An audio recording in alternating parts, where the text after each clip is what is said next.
Aku capek banget pura-pura senyum setiap pagi. Padahal semalam, aku cuma nangis di kamar mandi sampai sesak. Rasanya udah di ubun-ubun. Sobat mertua, kalian tahu kan? Rasanya mencintai suami sepenuh hati, tapi pada saat yang sama, entah kenapa, kita merasa dibenci atau setidaknya tidak pernah diterima seutuhnya oleh lingkungannya. Ini bukan tentang benci loh, tapi tentang lelah batin yang terakumulasi. Sudah 5 tahun kami tinggal di sini, tapi sepertinya aku selalu jadi orang asing yang dituntut harus sempurna. Malam ini, aku putuskan aku harus cerita semua, karena aku butuh didengar. Dan aku yakin, aku tidak sendirian menghadapi situasi seperti ini. Assalamualaikum warahmatullahi wabarakatuh. Sobat mertua dimanapun kalian berada, dari Sabang sampai Merauke, semoga hari kalian penuh berkah. Hati kalian selalu diberikan kekuatan, dan dapur kalian tetap ngebul ya. Aduh, maaf ya kalau aku langsung nyosor dengan nada yang agak berat tadi di awal. Tapi beneran deh, ini udah lama banget aku pendam sendiri. Kalau kalian merasa konten ini relate, dan mungkin bisa jadi teman curhat yang bisa saling menguatkan, aku minta tolong banget ya, bantu aku dengan klik tombol like dulu, tinggalkan jejak komentar, dan tentu saja, segera di-subscribe channel ini. Kita bangun komunitas curhat yang sehat dan positif. Kita mulai dari awal cerita ini ya. Aku dan suamiku, Mas Raka, pindah ke rumah mama mertua setelah kami menikah. Dengan niat awal, sementara menabung, tapi sementara itu sudah berubah jadi 5 tahun yang menggerus jiwa dan raga. Awalnya sih terasa manis banget sobat mertua. Ibu mertua aku panggil beliau, mama menyambut dengan hangat. Bahkan sering membantuku di dapur. Tapi perlahan, kehangatan itu mulai terasa berubah menjadi pengawasan yang ketat dan mencekik. Segala hal kecil yang aku lakukan di rumah, mulai dari cara aku mencuci piring, katanya boros sabun. Cara melipat baju, katanya tidak rapi, seperti lipatan zaman dulu. Sampai cara aku mengurus anak, selalu ada saja komentarnya. Bukan komentar yang membangun dan bersifat saran, sobat mertua, tapi komentar yang membuat aku merasa tidak becus sama sekali dalam menjalankan peran sebagai istri maupun ibu. Pernah suatu pagi, aku masak menu favorit Mas Raka, rawon. Mama bilang, "Nak, rawon kamu kurang pekat. Kalau rawon orang Jawa Timur itu harusnya lebih gelap dan bumbu kluweknya terasa kuat. Nanti Raka enggak nafsu makan kalau rasanya begini." Padahal Mas Raka bilang enak dan lahap. Disitulah aku mulai sadar, batasan antara membantu dan mengatur itu ternyata sangat tipis di rumah ini. Dan aku merasa tidak punya ruang untuk menjadi diriku sendiri.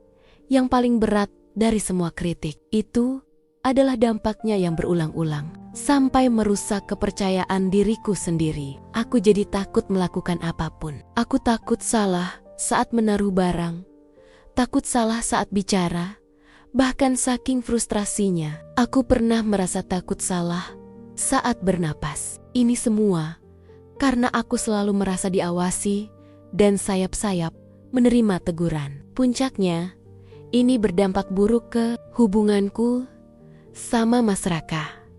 Aku sering banget menumpahkan semua kekesalanku ke dia, berharap dia bisa jadi perisai atau minimal mediator yang membelaku. Tapi sebagai anak tunggal kesayangan, Mas Raka selalu ada di posisi serba salah yang sulit. Dia selalu bilang, "Sabarlah, itu kan mama sendiri. Maksudnya baik kok, cuma caranya aja yang kurang pas." Kalimat itu maksudnya baik lama-lama terdengar seperti pembenaran untuk menyakiti perasaanku secara halus. Aku mengerti posisi suamiku yang tertekan antara ibu dan istri. Tapi hatiku lelah sobat mertua, karena aku merasa berjuang sendirian di medan perang batin yang tidak pernah aku minta. Ini, selain masalah teknis rumah tangga, salah satu area konflik yang paling sensitif adalah soal privasi dan finansial. Karena tinggal serumah, seolah-olah nggak ada batasan sama sekali.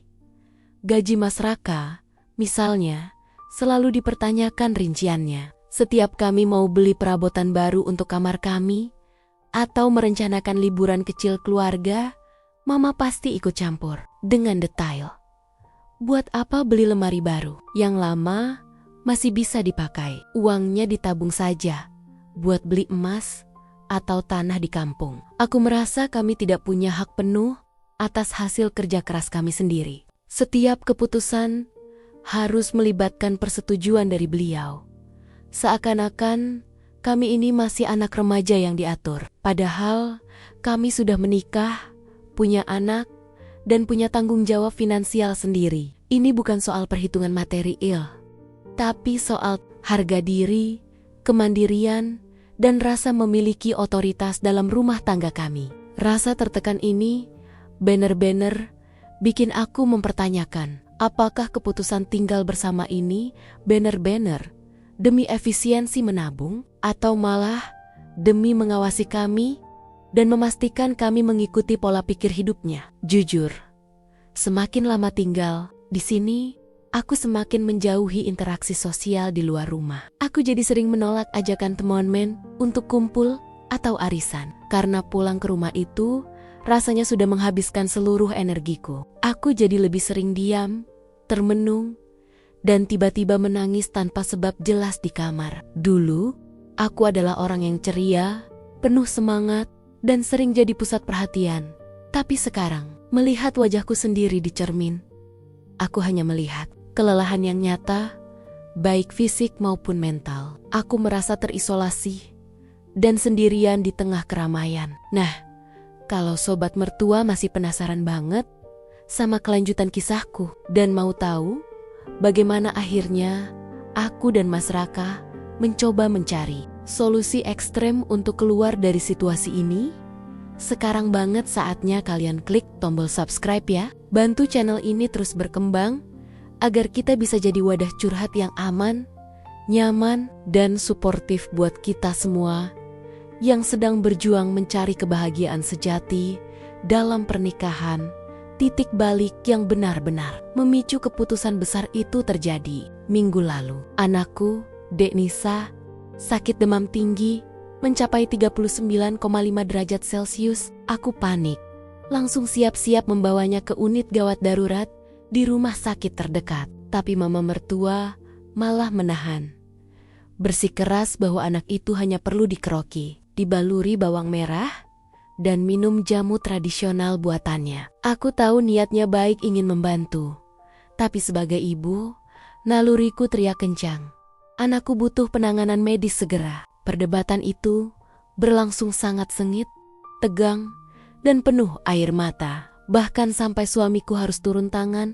Dan akhirnya kami pergi diam-diam di mobil sambil memeluk Nisa yang rewel dan panas. Aku menangis sejadi-jadinya. Merasakan kehancuran emosional yang total. Aku sadar, konflik ini bukan lagi soal soto yang kurang kunyit atau lemari yang tidak perlu. Ini sudah menyangkut kesehatan dan keselamatan anakku. Dan aku tidak bisa berkompromi lagi. Di momen pilu itulah, dengan hati yang hancur, aku membisikkan pada Mas Raka. Aku sudah tidak kuat lagi. Hatiku sudah terlalu lelah. Kita harus pindah. Sekarang juga. Nah, itu dia curahan hatiku yang sudah lama tertahan. Berat banget rasanya menceritakan ini secara terbuka, tapi aku lega karena sudah berbagi beban dengan kalian semua. Sobat mertua yang mendengarkan dengan penuh empati. Keputusan untuk pindah sudah kami ambil. Meski kami tahu ini akan memicu drama besar yang harus dihadapi. Doakan aku ya.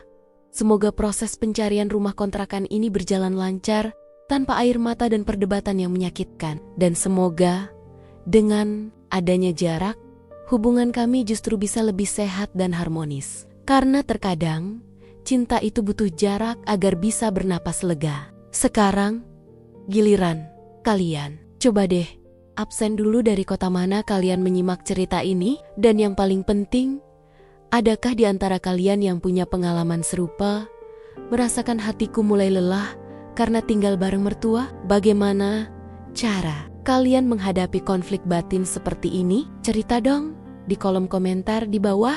Jangan lupa ya, kalau kalian suka dengan konten yang jujur dan menyentuh seperti ini, like video ini, bagikan ke teman-teman kalian, dan pastikan kalian sudah subscribe agar nggak ketinggalan cerita-cerita selanjutnya. Terima kasih banyak sudah menemani curhatku malam ini. Sampai jumpa di video berikutnya. Wassalamualaikum warahmatullahi wabarakatuh.